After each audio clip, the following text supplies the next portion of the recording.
when we look at a path, if we're going to spend that type of time with someone and we say, so what kind of path is this? And if it says, okay, this is a number 2. And then you go through these traits of a number 2 in your mind. And let's say even if your number says, this is a person that is a challenge for you. They call them enemy numbers, but it really is the challenge numbers. This means that this person is not going to get along with everything that you want to do. They're not really like you. In fact, they're a little bit opposite. So this could prove a challenge. What you're going to do is you're going to look at how this person is opposite. So let's say, for instance, if you like to be on time and this person likes to be late, okay, because they're just super relaxed, they're super catty, and you're always astute, and they're like you're focused all the time, and you're right on time, if not a little bit early, right? So let's say, for instance, if one person is looking at it, if I'm looking at the 9, I'm going to say maybe something like this. Well, you know what? I do need to take it easy a little bit. This whole being on time all the time and being what everybody wants me to be, I'm just so tired of that. I need an element that is going to give me the lesson of how to take it easy a little bit.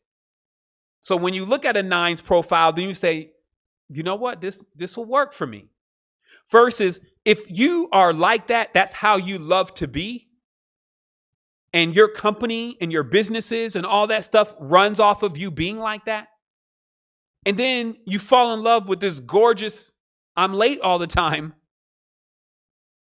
And then you start trying to change the gorgeous, I'm late all the time to, why don't you be on time?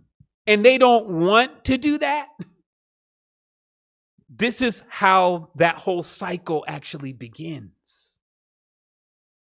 So I'm giving some really light integers here on how to look at this as far as that. This goes into really, really deep stuff.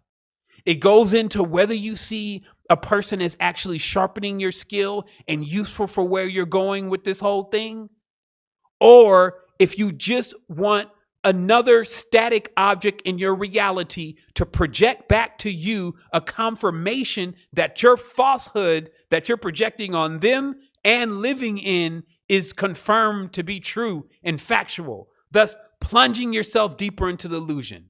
You're literally sacrificing yourself and everybody else around you for something that you think is about everybody else. I'm just trying to make them happy. I'm just trying to make them a better person. What if they don't want to be this better person that you've described? Now you're going to make them do this. So then, if they have to live with you for the next 30 years of you making them do this, guess what happens when they die? They're going to wish they weren't even with you.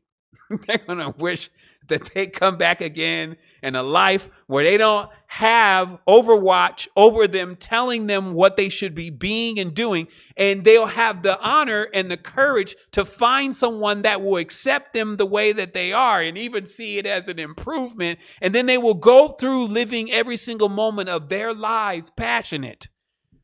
And that's the only way you're going to get a Notebook story. Since after all, most of this stuff comes off of TV about how it's supposed to be and how it's supposed to end.